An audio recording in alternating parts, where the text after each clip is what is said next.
Hi, this is Niclas from Niclas Engelin. You're watching FRET12.com. Check it out.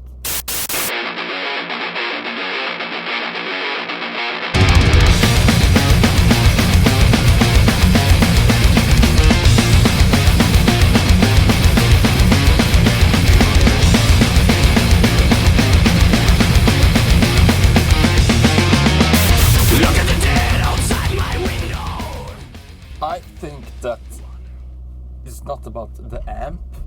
The first is you have to have. I'm not saying that I have the tone, but it feels good when I play whatever I play on or with. I'm not that keen. Yes, I am, of course, but but you know what I'm getting at. It doesn't matter. It has to sound good whatever you play at. You have to have that tone into it.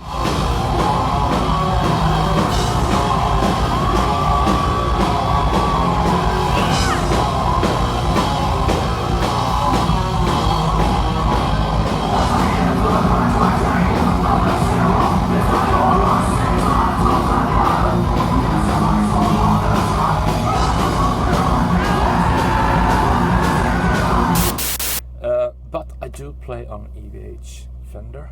Cool. That's the new model that Eddie launching, because I got so in love with the first model EVH 5150 when it first came out on PV. I was just like, wow. I still got it in my rehearsal space back in Gothenburg, and I still record stuff with it, and I'm so happy with it. So when I got first that I heard about it, I was really anxious and really I wanted to test it out, you know, and then I saw it was in white, wider and more channels, more stuff to do. And then I haven't got the time to do it until EVH approached me, and then we got to try it out here out on the road. So me and my tech Piranha tested it out for like, it went for fire and hell, that amp, for 2 weeks, tweaking. Yeah. Yes, we got the tone. Yes, we can use this on the road, and we can. And I'm really happy with it. I like the tone, and I like the way you can tweak it, and I like the muscular, very muscular sound, and I want the audience to hear ever. So The definition. yeah, exactly. That's important to me. That you really play your stuff. We have three heads. No, cool. And then we have the power, the cruncher sound on one, and then the clean sound on one. And then we have one for spare. So I'm quite. That's my kit. Cool, yeah. cool. It is maybe a wah-wah. Okay. That's it. Crybaby.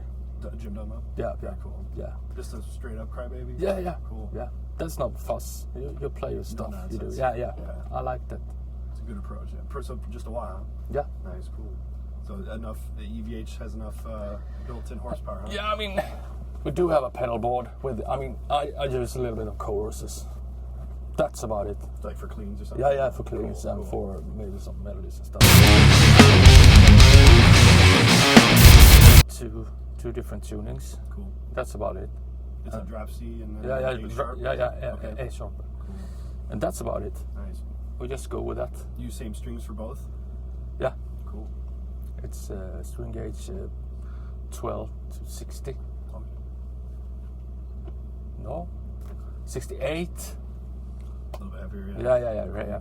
Cool. Because when it's so low, sometimes it's. Yeah. You gotta have the straight Nice. tone. Any particular brand? Dunlop. Very nice, very nice. Cool. Do you guys still play Transparent in the set? No, I haven't played that one. Okay. Is it true that that's in drop G? Is it really that low? Yeah, Nice. it is. Cool. It is. It's very low, very low. Yeah, it That's is. Cool.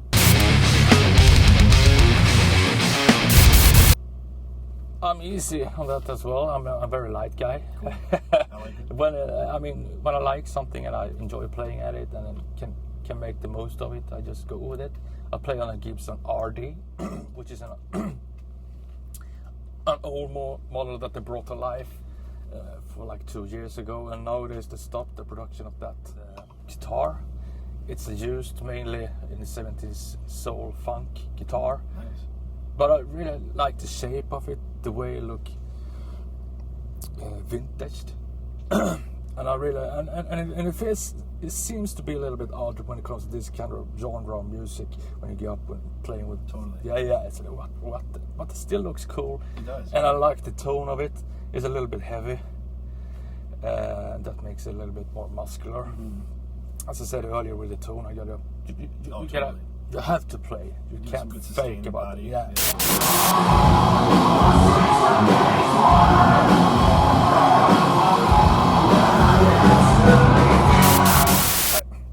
As everyone, EMG. EMG's 81, Yeah. 85? Yeah. Nice. Good Yes. stuff. Good Yeah. stuff. So it's kind of a good mixture of vintage and modern. Yeah. I like it. That's That's a tough question. yeah, it is actually, because it changes. I mean, you get older, you get other influences and something that inspire you. But I remember when I was a kid watching, all of a sudden on a Swedish TV, there were the video of Ozzy Osbourne, Bark at the Moon, and I saw Jake Lee, and I heard, and I saw them, like playing live and had this white strata. Oh, yeah. Yeah, and the solo on that song is still one of my top 10 solos of all time. great Bark one, at the yeah. Moon solo. Mhm. So well composed, well played, Oh, yeah. and everything. And we cannot forget about Angela Rock of King Diamond. Mm-hmm. As soon as you hear, he have his own way of playing guitar, and you hear him direct, this is Angela Rock, and that's what I like about it.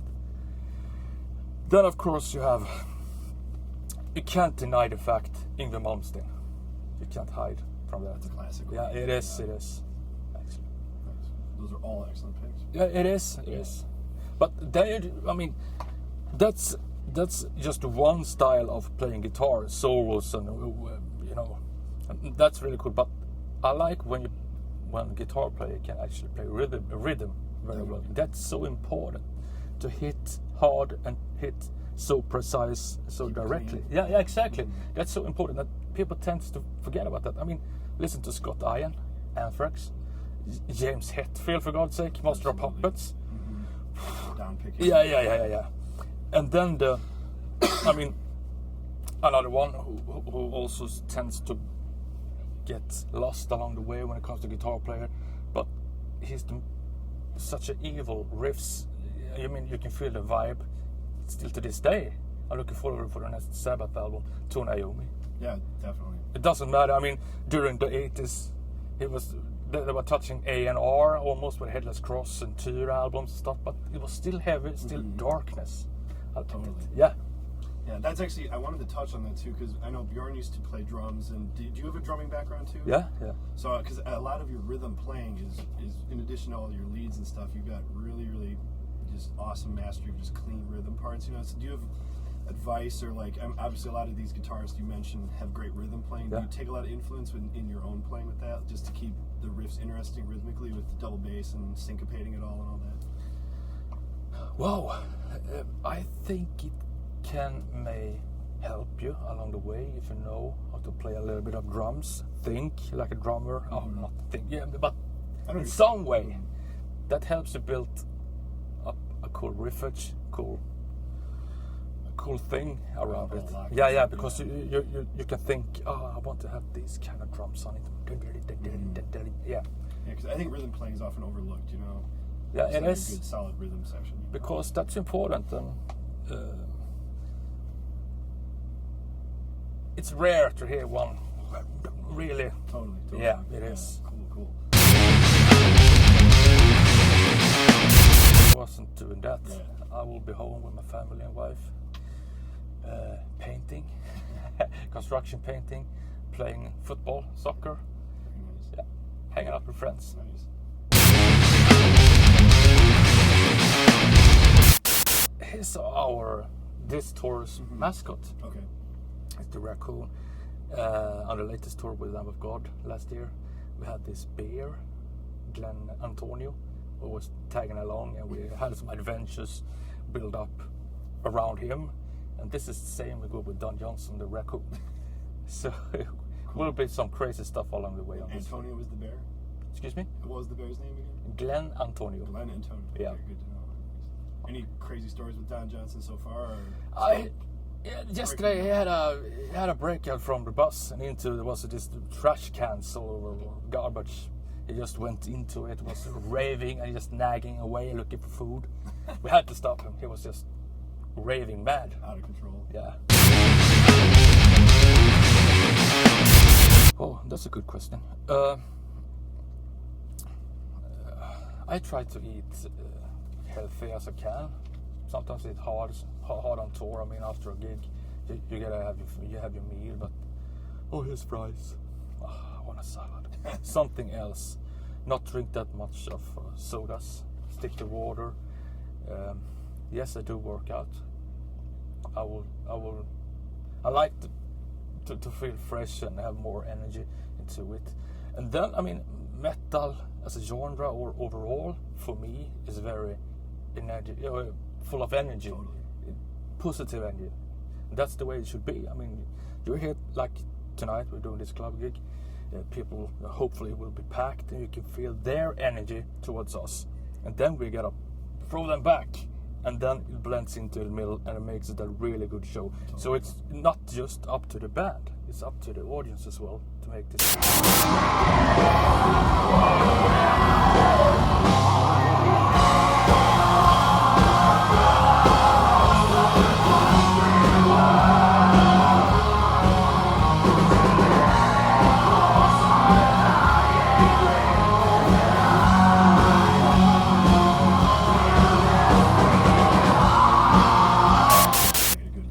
So tonight could be just a wonderful gig, and that's what I like about it. Each night is different. Yeah, it is. When you get good audience, good band, and it meets nothing. Yeah. But I mean, we always put 100% into the show, no matter what. Yeah, we were here to play. We're here to deliver. We're gonna do this. I mean, it's a funny thing. It feels like I've gone full circle. I love to check out new bands and artists and stuff, listen to new music, but all of a sudden I'm at home cooking dinner with my wife and we are listening to Mojoes, No Sleep, the Hammersmith, or Judas Priest, Defenders of the Faith. Alright then. It tends to go back in time. Right now I'm listening to Black Sabbath, Heaven and Hell, and Mob Rules. Good albums. Tony is playing. Yeah, can't go wrong with that.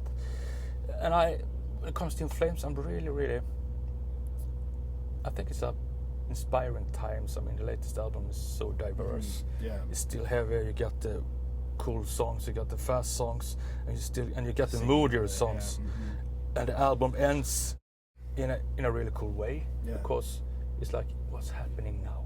It's like watching a real cool series. I gotta know what's happening. A little bit like that. Nice. That makes it very interesting. It tells a good story. Yeah, exactly. Inspiring. Yeah. I think there's some ideas then brought to the table, and everyone have a feeling, have a go at it. Like ways in. Yeah. Cool. So do you ever throw drum ideas his way and he'll throw guitar ideas and vocals, or does it kind of come from one person and then build up? I think. Cool. Some. Nice. Cool.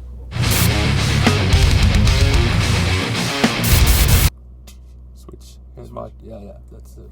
Crank the EMGs. Yeah. That's the only way. Nice. Yeah. Cool. Sorry for being boring when it comes to. I like the simple approach actually. Yeah. It's kind of rare. So just a guitar with an amp.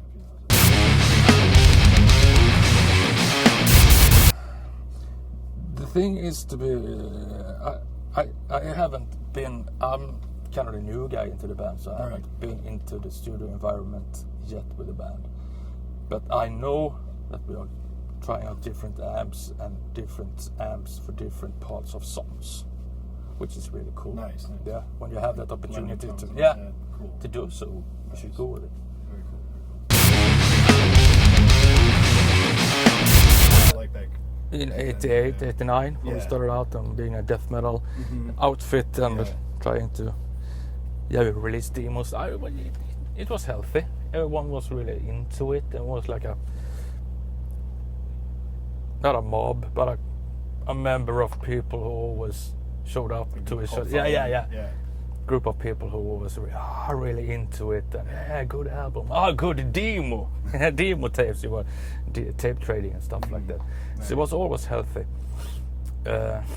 which is really cool. Definitely. And that thing I blend through when everyone started like Hammerfall, In Flames, At the Gates, and Dissection.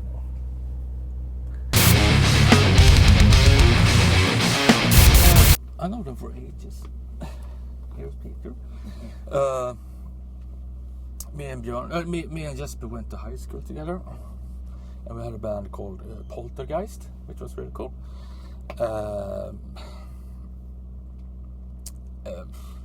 And Björn and me grew up on the same suburbs, kind of hanging out in the same youth centers, play the gigs, and it was just really cool. I mean, I think it was I know them for so long, and I just played with what's it called? Septic Broiler, pre-Dark Tranquility, and we had the gigs together as well. Pre-Dark Tranquility? Yeah. Nice. The name was Septic Broiler back then. Nice. It's a long relationship. Yeah, it is. Wow, It very is. cool. That's something. Pick one of the favorites. Yeah. But for me, I love playing songs like Pinball Map or Drifter, because it's very Pinball Map to me is like a Judas Priest song on speed. That's very true. Yeah, it's really cool. Nice. That gives me a lot of energy. Crowds like it too. Yeah. That's what it's called. Thank you.